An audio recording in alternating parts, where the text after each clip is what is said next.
Bismillahirrahmanirrahim. Assalamualaikum warahmatullahi wabarakatuh. Halo teman-teman, jumpa lagi di channel Ojawati.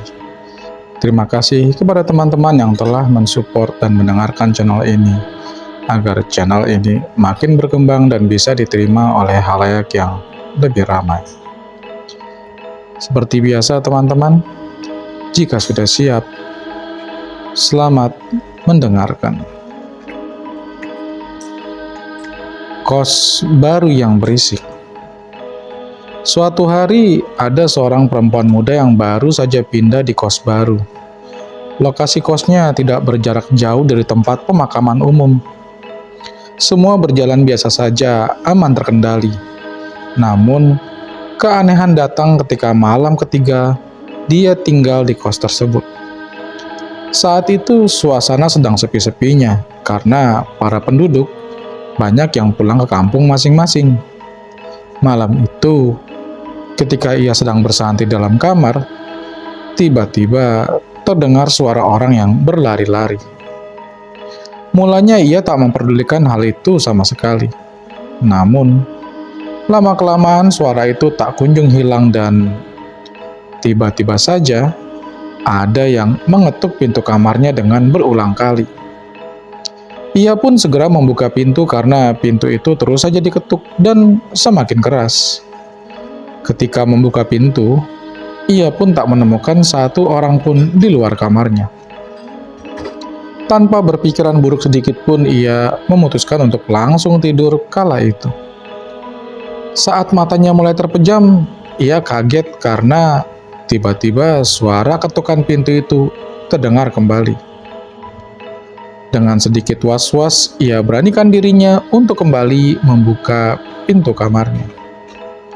Ia terkejut karena ia melihat sosok anak kecil dengan pakaian yang begitu lusuh sedang berlari di atas rak buku. Gadis itu semakin ketakutan kala melihat sosok anak kecil itu. Anak kecil yang dia lihat tiba-tiba menghilang sembari melempar senyum kepadanya. Setelah kejadian itu, setiap malam ia menjadi takut dengan tempat kos yang ditinggalinya itu. Gulingku berubah. Kisah ini bermula dari sebuah tempat yang angker. Seorang gadis yang setiap harinya tinggal di suatu indekos tidak pernah merasakan suatu kejanggalan sebelumnya. Hingga tiba pada suatu malam, selepas ia bekerja, ia sangat kelelahan. Ia pun langsung merebahkan tubuhnya dan tertidur di kamar kosnya. Sayup-sayup, tiba-tiba terdengar seperti ada seseorang yang terus memanggil namanya. Ia pun tidak berpikir sesuatu yang aneh karena menurut firasatnya, yang sedari tadi memanggil namanya adalah Wati, seorang teman kosnya. Namun, ia tiba-tiba merasa aneh dengan apa yang ada di bagian belakang punggungnya. Ketika ia hendak menjemput guling miliknya, ia merasa seperti ada yang aneh. Ia merasakan seperti ada tubuh tepat di belakang punggungnya. Ia pun merasa takut kala itu juga dan tidak berani tidur di kamarnya sendiri. Akhirnya, ia memutuskan untuk tidur di kamar temannya untuk malam itu karena saking takutnya. Semua berantakan tapi tidak ada yang hilang. Dikisahkan bahwa ada seorang gadis remaja SMA yang tinggal di dalam sebuah kos. Suatu hari, ketika ia baru pulang dari sekolah, ia merasa dikagetkan dengan keadaan kamarnya yang sangat berantakan. Padahal, sebelum ia meninggalkan kamar tersebut, ia tidak melupakan untuk mengunci kamarnya terlebih dahulu. Awalnya dia masih mendiamkan kejadian tersebut. Namun, lama-kelamaan ia merasa sangat aneh karena hal itu terus saja berulang. Hingga pada suatu siang, ketika ia terbangun dari tidur siang, semua terlihat aman seperti biasanya. Namun anehnya, ketika pukul 14, kamarnya tiba-tiba menjadi berantakan. Dia pun menjadi bingung. Tanpa pikir panjang, dia meninggalkan kamarnya dan langsung membuat mie instan. Ketika kembali ke kamar, ia terkejut kembali karena rak buku yang semakin berantakan parah. Ia pun tidak jadi masuk kamar dan langsung keluar. Setelah menutup pintu, ia pun mengintip keadaan kamar dari celah pintu. Betapa terkejutnya ia karena melihat sosok anak kecil yang ada duduk di atas rak buku sambil cengengesan. Keesokan harinya, ia segera berkemas untuk pindah ke kamar lain. Diperhatikan orang lain. Mirna, seorang anak kuliahan yang hidupnya di kos. Kala itu ia sedang bersantai karena tidak ada jadwal kuliah di hari itu. Seperti remaja lain, ia memilih mengisi kekosongan harinya dengan menjelajah dunia maya dan menonton drama Korea. Sorenya, ia merasa ada yang aneh. Ia merasa seolah-olah ada yang mengawasinya di dalam kamarnya. Seperti ada yang memperhatikannya setiap saat. Hal tersebut ia rasakan selama seminggu. Hingga kemudian ia mengajak temannya untuk menginap juga di kamar kosnya untuk menemani dirinya yang mulai ketakutan. Ternyata meskipun Mirna sedang tidak sendiri di kamar, ia tetap saja merasa hal serupa. Bahkan ketika Mirna tidur, ia merasa wajahnya seperti ada angin berhembus dan wajahnya seperti ditiup-tiup. Ia pun memberanikan diri membuka mata karena Mirna merasa tidak nyaman. Apa yang ia lihat kala itu sungguh mengejutkan. Ia melihat wajah seram di depan wajahnya yang dipenuhi dengan darah-darah segar. Wajah tersebut tersenyum meringis kepadanya. Sontak, Mirna pun langsung berlari turun ranjang dan keluar dari kamar kosnya. Mulai saat itu, ia memutuskan untuk segera pindah kos ke tempat yang lainnya. Akhir minggu, Herman, seorang pekerja keras yang sering mendapatkan tugas dinas keluar kota, meskipun bukan di hari kerja. Ia selalu mencari tempat tinggal yang tidak jauh dari tempatnya di mana ia ditugaskan. Nasib malang menimpanya ketika di hari terakhir Herman menginap di tempat tersebut. Suatu malam, ia merasa sangat lapar ketika sedang berkemas untuk pulang kembali hari esok. Tiba-tiba saja datang seorang anak kecil yang membawa roti, kemudian diberikan kepadanya. Tanpa banyak berpikir, ia langsung memakan roti tersebut karena sangat lapar.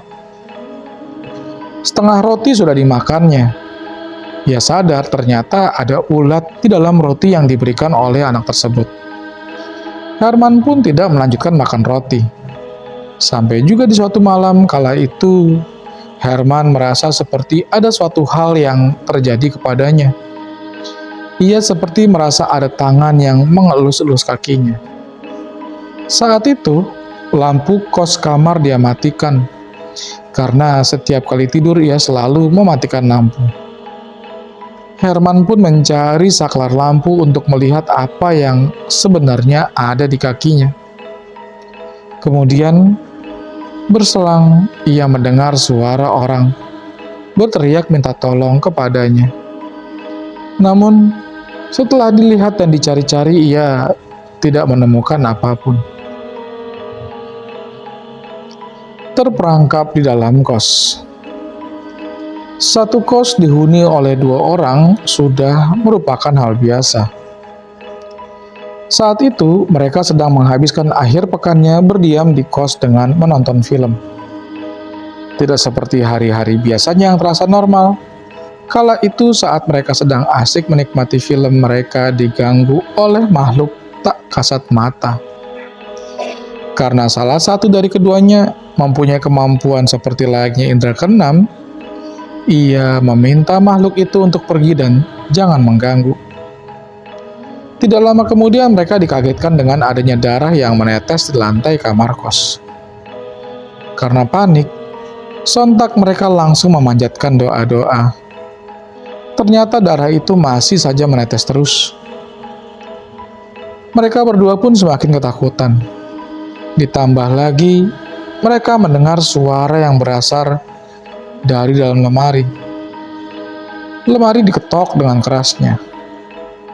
Pintu kamar kos tiba-tiba terkunci, tidak bisa dibuka sama sekali. Mereka sangat kebingungan, hingga satu dari mereka yang tidak mempunyai indera keenam kemudian pingsan tak sadarkan diri. Esoknya, ia baru sadar. Saat membuka mata, ia dapat melihat di sekelilingnya dipenuhi oleh teman-teman dan juga pemilik kos. Ternyata dia dimasuki oleh makhluk halus tersebut atau kerasukan. Ia pun langsung minta kepada pemilik kos untuk dipindahkan kamar yang dekat dengan teras depan. Di dalam hotel. Diambil dari kisah nyata yang dialami oleh seorang yang sedang menginap di hotel. Malam itu, ia sampai di hotel tersebut dan hendak check-in. Dari luar, hotel tersebut terlihat seperti hotel pada umumnya. Sebenarnya ia sudah merasa tidak enak ketika sampai di lobi hotel. Namun karena merasa sangat capek, ia mengabaikan perasaan tidak enaknya tersebut. Sesampainya di kamar yang sudah ia booking, ia terperanjat kaget karena tiba-tiba saja pintu kamar mandi menutup ketika ia masuk. Ia juga melihat bahwa jendela kamarnya pun telah terbuka. Karena angin yang dingin cukup membuatnya kedinginan, ia pun menutup jendela kamarnya. Kemudian ia menceritakan perihal keanehan hal ini kepada temannya. Temannya yang juga baru saja pulang itu ternyata tidak merasakan hal serupa seperti yang ia alami di kamar hotelnya. Badannya memang sangat lelah setelah melakukan aktivitas seharian. Namun ia tak juga kunjung terpejam. Untuk mengundang rasa kantuk, akhirnya ia memutuskan untuk melakukan aktivitas seperti membaca buku, bermain media sosial, dan hal-hal lain yang ia lakukan. Hingga waktu menunjukkan pukul 12. Ia baru merasa ngantuk dan mulai tertidur saat itu. Saat matanya baru saja terpejam, ia tiba-tiba mendengar suara gaduh dari kamar sebelah. Dan tentu saja, ia merasa sangat kesal karena suara itu mengganggu dia yang saat itu sedang istirahat. Ia pun tak menunggu lama dan langsung menelpon resepsionis karena suara yang tak kunjung berhenti. Namun, resepsionis mengatakan bahwa kamar yang dia maksud sudah check out dari tadi.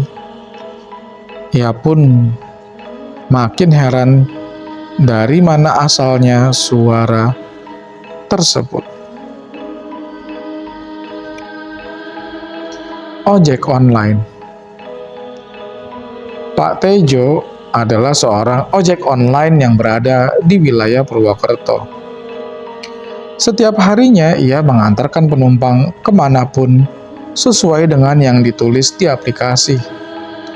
Selain jasa ojek, Pak Tejo juga menerima apabila ada yang order makanan pesan antar. Suatu hari ketika Pak Tejo sedang berada bersama teman-teman ojek online yang lain, ia mendapat order makanan dari customer. Customer tersebut memesan mie favorit di daerah sana yang sangat terkenal dengan rasa pedasnya. Pak Tejo sabar mengantri menunggu antrian yang lumayan banyak. Karena saat itu memang sedang jam makan siang. Uniknya, warung mie tersebut menggunakan nama salah satu kuburan yang terkenal dengan kemistisannya. Sekitar hampir 1 jam Pak Tejo mengantri pesanan. Akhirnya pesanan tersebut telah siap untuk diantar ke customer. Pak Tejo segera membawa pesanan menuju alamat yang tertera dengan sesuai yang diberikan oleh customer. Ia kebingungan untuk menemukan tempat tersebut. Pak Tejo sudah berkali-kali memutari jalanan dan bertanya kepada orang yang ia jumpai, dan mereka selalu mengatakan bahwa tempat tersebut mengarah pada kuburan di daerah tersebut. Tidak percaya dengan yang dikatakan oleh orang-orang, Pak Tejo mencoba membuka GPS berulang-ulang, dan ternyata hasilnya memang sama menuju ke lokasi pemakaman. Keesokannya, Pak Tejo masih saja penasaran tentang pesanan yang masuk kepadanya dan juga tempat yang dia antar. Dan akhirnya cerita tersebut pun menjadi viral. Ibu dan anaknya. Namaku Virginie. Sekitar 2 tahun yang lalu aku menikah dengan seorang pria yang sudah berpacaran denganku kurang lebih 3 tahun. Namanya Andro, seniorku saat aku masih kuliah. Pernikahan kami berjalan dengan lancar. Kami berdua sangat bahagia. Setelah menikah, kedua pihak keluarga kami menginginkan kami tinggal di rumah mereka. Karena baru saja menikah, aku dan suami belum mempunyai uang yang cukup untuk membeli rumah. Andro bekerja di sebuah perusahaan swasta yang bergerak di bidang perikanan, sedangkan aku sendiri menjadi koki di sebuah hotel di Jakarta. Setelah menimbang banyak hal, akhirnya kami memilih untuk tidak tinggal di rumah orang tua masing-masing. Aku dan suami memutuskan mengontrak sebuah apartemen yang tidak jauh dari tempatku bekerja. Kehidupan kami sangat sempurna. Kami menikmati sekali hidup baru ini hingga beberapa bulan kemudian aku hamil. Yang tentunya kabar ini membuat kami dan keluarga besar bahagia. Saat hamil, aku sengaja mengurangi porsi bekerja. Tapi untung saja atasanku mengerti. Atasanku memberikan keringanan. Jadi pukul 5 sore, aku sudah bisa pulang. Sedangkan suamiku tetap pada jam kerjanya. Malahan kadang dia pulang agak larut. Terutama saat banyak-banyak pekerjaan. Aku bisa mengerti pekerjaan suami, jadi aku tidak terlalu banyak menuntut. Kami terus berkomunikasi lewat telepon. Andro selalu memeriksa keadaanku. Beberapa sekali sehari melalui telepon. Satu hal yang baru aku sadari. Ternyata apartemen yang kami tempati cukup seram. Aku baru merasakannya saat sedang sendirian di sana, terutama saat suami pulang larut. Entah mengapa kadang aku merasa ada yang mengawasi, entah dari sudut mana. Aku dapat merasakannya, terutama saat hamil. Namun aku tidak menceritakan hal ini kepada suami, karena aku tidak mau menambah beban kerjanya. Dia sudah cukup lelah dengan pekerjaannya. Aku tidak mau membuatnya cemas, jadi aku diam saja. Namun, semakin lama, aku semakin merasakan ada sesuatu di gedung apartemen kami, terutama apartemen kami sendiri. Malam itu suami menelpon bahwa dia pulang agak malam, karena harus menyelesaikan beberapa meeting. Dia bilang akan pulang sekitar pukul 12 malam. Jadi aku pun menunggunya sambil menonton TV. Saat sedang menonton TV, tiba-tiba aku mendengar ada yang mengetuk jendela balkon apartemen kami. Aku cukup kaget saat itu, apalagi aku hanya sendirian malam itu. Karena masih jam 9 malam, akhirnya aku beranikan diri untuk memeriksa balkon. Dari jauh kuperhatikan kaca balkon yang ditutupi gorden putih, namun masih agak transparan. Ternyata tidak ada siapa-siapa di balkon sana. Lagi pula, setelah dipikir-pikir, tidak mungkin ada seseorang di sana. Pintu balkon terkunci dan tidak mungkin ada orang yang bisa memanjat sampai ke apartemen di lantai 25. Setelah memastikan tidak ada siapa-siapa di sana, aku segera berbalik kembali ke ruang tamu. Namun, saat berbalik, sekilas kulihat sesosok wanita berjalan melewati kaca pintu balkon. Saat aku menoleh kembali, wanita itu sudah tidak ada, dan tidak ada siapa-siapa di balkon. Aneh, padahal jelas-jelas aku melihat ada seorang wanita lewat di luar. Untuk menghindari pikiran yang tidak-tidak, aku pun kembali ke ruang tamu dan menganggap kejadian itu tidak terjadi. Aku kembali menonton TV. Pukul 10, aku memutuskan untuk memasak sesuatu untuk suami. Namun, tidak ada bahan makanan di kulkas. Aku pun berencana untuk turun ke lantai dasar. Kebetulan ada minimarket 24 jam di sana. Aku mengambil jaket, lalu aku keluar apartemen. Setelah selesai membeli yang dibutuhkan, aku kembali naik ke apartemen. Gedung apartemen yang kutempati saat itu memang masih agak sepi. Namun sudah diberi, tapi belum ditempati. Sehingga ketika masih jam 10 malam saja, sudah terasa seperti tengah malam. Aku hanya bertemu dengan beberapa petugas keamanan di lantai 1. Aku masuk ke dalam lift, lalu menekan angka 25. Lift tertutup dan mulai berjalan naik. Karena apartemen berada di lantai 25, jadi aku cukup lama menghabiskan waktu di lift. Aku hanya berdiri diam dalam lift, menunggu lift sampai di lantai 25. Namun aneh, liftnya tiba-tiba berhenti di lantai 15. Mungkin ada orang yang ingin naik lift. Pintu lift perlahan mulai terbuka. Entah mengapa jantungku mulai berdetak kencang saat lift mulai terbuka. Ketika lift terbuka, tidak ada siapa-siapa di depan lift. Hanya ada seorang anak laki-laki berumur 8 tahunan. Berdiri di depan lift. Ia mengenakan sebuah kemeja kotak-kotak dan celana panjang emas. Celana panjang jeans. Anak itu terus memperhatikanku. Kami sempat adu pandang beberapa saat. Anak itu hanya diam saja. Sebuah senyum mengembang di wajah pucatnya. "Adek mau naik lift?" tanyaku. Tapi anak itu tetap diam dan terus tersenyum melihatku. Senyumnya agak aneh. Lama-kelamaan membuatku ketakutan. "Adik mau naik lift atau tidak?" tanyaku dengan nada agak tinggi.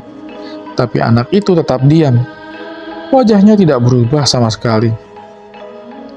Hingga kemudian aku melihat darah segar mulai mengalir di sela-sela rambut hitamnya, turun perlahan hingga memenuhi wajahnya. Aku kaget, mundur beberapa langkah, napas menjadi berat, dahiku berkeringat. Bocah laki-laki berbaju kotak itu bukanlah seorang manusia. Aku menekan tombol tutup beberapa kali, namun pintu belum juga tertutup. Anak itu terus memperhatikanku. Tatapannya tajam dengan darah yang terus mengalir dari kulit kepalanya. Aku semakin keras menekan tombol tutup berkali-kali. Hingga akhirnya pintu lift tertutup dan sosok anak itu menghilang saat pintu lift tertutup. Tubuhku lemas dan aku hampir terjatuh ke belakang. Aku terus saja memegangi gagang lift agar dapat mempertahankan keseimbangan. Hingga akhirnya lift berhenti di lantai 25. Aku berjalan cepat meninggalkan lift menuju apartemen.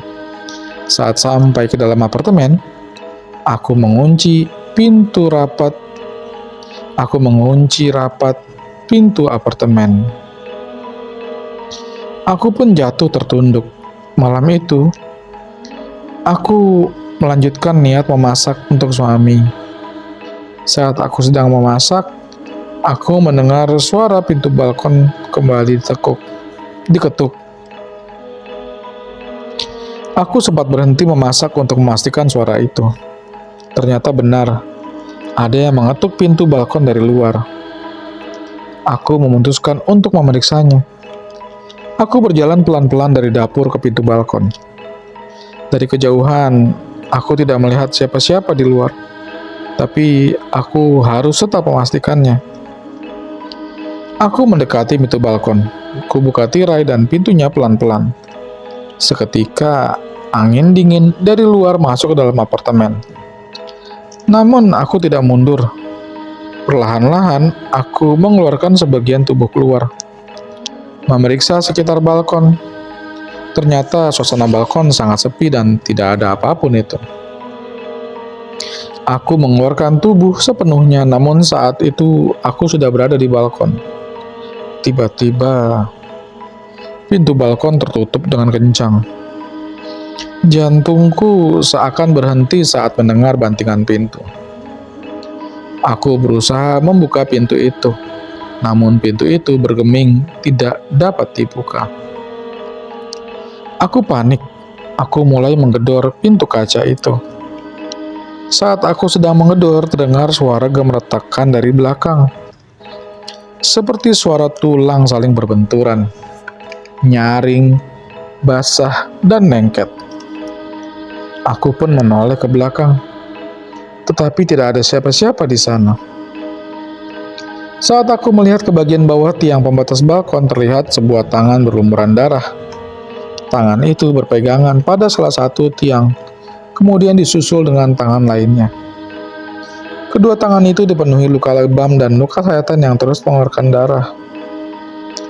Aku tidak tahu harus berbuat apa. Tubuhku tiba-tiba lemas. Aku hanya bisa bersandar di pintu balkon. Kemudian perlahan-lahan muncul sebuah wajah dari bawah balkon. Wajah seorang wanita. Namun, wajah wanita itu sudah hancur. Hidungnya patah, rahangnya patah, dengan deretan gigi yang hancur, dan hanya menyisakan beberapa gigi. Darah terus keluar dari mulut wanita itu. Ia mengeram cukup keras. Suara geramannya amat berat dan dalam. Ia memanjat pagar pembatas balkon mendekatiku. Jantungku berdetak sangat cepat. Seluruh otot tubuhku tegang. Tubuhku gemetaran. Dan aku merasakan kontraksi di perutku. Saat itu memang kehamilanku sudah menginjak usia bulan ke-8. Dan kontraksi itu membuat perutku sangat nyeri. Wanita itu terus merangkak mendekatiku. Aku berteriak sekeras mungkin, hingga tenggorokan serasa seperti tercekik. Aku merasa sangat lemah, dan kemudian semuanya jadi gelap.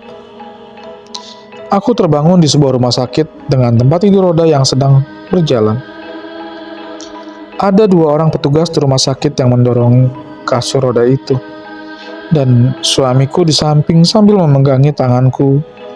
Darah mengucur dari pangkal paha, dan rasa nyeri sangat terasa. Kemudian semuanya kembali gelap. Aku kembali tersadar keesokan paginya, dan sudah berada di ruang opname dengan infus menancap di tangan. Suamiku terus memegang tanganku, lalu mengatakan bahwa aku hampir keguguran. Jika saja suamiku tidak menemukanku di balkon dan membawaku ke rumah sakit dengan cepat, mungkin saja aku sudah kehilangan bayi kami. Aku menangis. Aku menceritakan apa yang terjadi kepada suamiku, dan dia kaget. Akhirnya dia menelpon orang tuaku, memintaku untuk tinggal di rumah mereka setelah aku keluar rumah sakit. Orang tuaku setuju.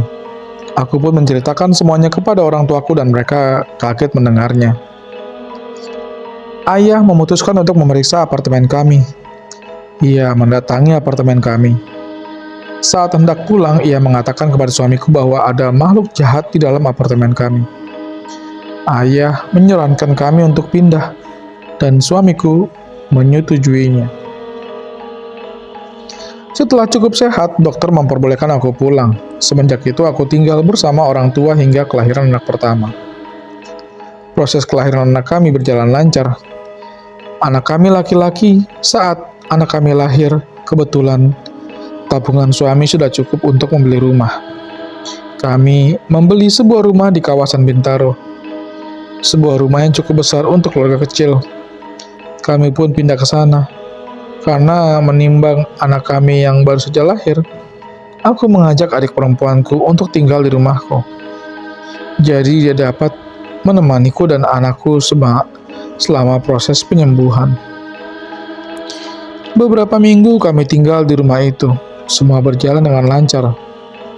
Tapi kemudian adik perempuanku mulai bercerita bahwa ia sering melihat anak laki-laki berkeliaran di sekeliling rumah, entah di dalam ataupun di luar. Anehnya, ia hanya melihat anak itu saat malam hari saja. Pernah suatu malam saat adik hendak menjemur pakaian di lantai 2, dia melihat anak laki-laki sedang berdiri di pekarangan. Anak laki-laki itu memperhatikan adikku. Namun saat adikku mencoba melihat dengan lebih dekat, anak itu tiba-tiba menghilang. Adik ketakutan.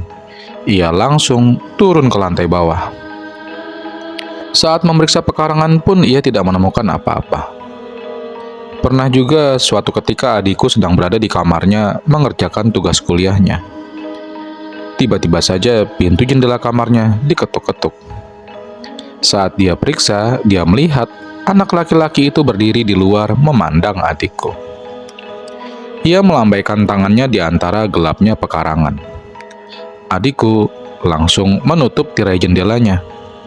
Adik pun mulai memperhatikanku dan memperingatkanku. Namun, saat aku menceritakannya kepada suami, dia mengatakan untuk tidak berpikir macam-macam. Tidak ada yang salah dengan rumah kami. Aku menurut saja. Dan akhirnya aku pun hanya diam saja. Semenjak saat itu anak kami jadi sering menangis tengah malam, padahal ia tidak haus. Karena saat aku coba susui, bayiku menolak. Setelah ku gendong beberapa saat, dia baru kembali tidur. Kejadian itu terus berulang hampir setiap malam, membuatku khawatir dengan keadaan bayiku. Kadang saat aku sedang tertidur pun, aku sering mendengar suara anak laki-laki tengah tertawa. Dia seperti sedang bermain dengan sesuatu yang amat menyenangkan. Tapi kemudian, suara itu menghilang, berganti dengan suara tangis anakku. Dan herannya, suamiku tidak pernah mendengar apa-apa. Aku penasaran dan memutuskan untuk tidur cepat pada suatu malam. Aku menonton TV di ruang tamu, sedangkan adikku juga sudah tertidur di kamarnya. Begitu juga suamiku. Dia sudah tertidur bersama anak kami di kamar. Aku terus menunggu hingga jam menunjukkan pukul 11.30 malam. Sayup-sayup terdengar suara itu. Suara tawa seorang anak laki-laki. Suara itu berasal dari dalam kamarku, tempat suami dan anakku berada. Aku mengumpulkan keberanian kemudian beranjak menuju kamar. Saat sudah berada di depan pintu kamar, suara itu semakin jelas terdengar. Aku membuka gagang pintu pelan-pelan agar tidak mengeluarkan suara. Saat pintu kamar terbuka, aku kaget sekali. Aku melihat anak laki-laki berbaju kotak-kotak sedang menggoyangkan tubuh bayiku. Dia menggoyangnya cukup keras. Dia tertawa bahagia saat melakukan itu. Aku terpekik. Anak laki-laki itu pun menoleh dan wajahnya sangat menyeramkan. Seluruh bagian wajahnya sudah tidak berbentuk dan ditutupi darah. Hanya matanya saja yang terlihat jelas menatap ke arahku. Aku berteriak sekeras mungkin dan menutup wajahku. Seketika suamiku langsung kaget dan bangun serta menenangkan aku. "Ada apa?" "Cepat bawa anak kita keluar dari kamar," teriakku. Anakku pun menangis keras. Akhirnya kami bertiga keluar dari kamar. Adikku pun terbangun, bingung dengan apa yang terjadi. Aku segera menelpon ayah. Setengah jam kemudian dia datang. Aku menceritakan apa yang terjadi. Mendengar itu, ia segera memeriksa sekeliling rumah. "Sepertinya makhluk itu mengikuti kalian," ujar ayah setelah memeriksa rumah kami. "Makhluk apa ya?" tanyaku. "Makhluk dari apartemen lama kalian," seorang ibu dan anaknya. "Sepertinya ibu dan anak itu mati di apartemen itu. Ia terjatuh dari lantai 15. Sekarang ia mengikuti kalian. Ini tidak baik untuk anak kalian. Arwah anak itu ingin mempunyai teman dan menjadikan anak kalian sebagai temannya." Ayah meneruskan. Ayah memang seorang yang mempunyai kemampuan spiritual, jadi ia dapat melihat hal-hal yang tidak kasat mata. "Terus gimana ya?" tanyaku kembali. "Kita harus bikin pengajian agar mereka tidak kembali lagi ke sini." Keesokan harinya, keluarga besar datang. Mereka merencanakan sebuah pengajian di rumah kami. Dan akhirnya pengajian digelar bertepatan dengan malam Jumat. Saat pengajian berlangsung, ayah menyuruhku membawa bayi kami, lalu meletakkannya di tengah-tengah orang yang sedang mengaji. Bayi kami begitu tenang, ia bahkan tidak menangis, padahal suara orang-orang yang mengaji cukup keras. Saat pengajian, aku sempat mendengar suara gaduh dari pekarangan rumah. Ayah menyuruhku untuk mengabaikannya dan meneruskan mengaji. Setelah pengajian, rumah itu seperti lebih tenang dari biasanya. Rasa was-was pun semakin lama hilang. Akhirnya, kami sekeluarga hidup dengan tenang sampai sekarang. Wanita cantik penunggu stasiun. Diceritakan kala itu di awal tahun 2000-an yang kala itu sedang musim alpukat. Seorang gadis bernama Ningsi sangat senang kala itu, karena alpukat adalah buah paling favoritnya. Suatu malam, kala ia dalam perjalanan menuju kota, ia melihat gerombolan orang sedang berjalan bersama beriringan. Dia bersama dengan suaminya kala itu hendak membeli buah. Hujan deras turun malam itu. Akhirnya, mereka berdua terpaksa harus berteduh sejenak, karena tidak membawa jas hujan. Sampai malam larut, ternyata hujan tak juga kunjung reda. Mereka pun memutuskan untuk nekat. Dalam perjalanan menuju rumah, ia menemui ada truk yang sedang mogok. Ningsi dan suami memutuskan untuk berhenti. Tiba-tiba saja, Ningsi melihat ada segerombolan orang berjalan dengan bergandengan. Ia pun mengatakan apa yang dilihatnya kepada sang suami. Namun sang suami ternyata tidak melihat apapun. Ia pun menanyakan kepada salah seorang tukang beca yang sudah mangkal lama di sekitar stasiun. Bapak tersebut mengatakan bahwa memang sudah biasa ada hantu yang lewat di situ yang diduga adalah korban kecelakaan kereta. Namun mereka tidak mengganggu. Terima kasih teman-teman telah mendengarkan cerita-cerita di channel Ojawati. Akhir kata, wassalamualaikum warahmatullahi wabarakatuh.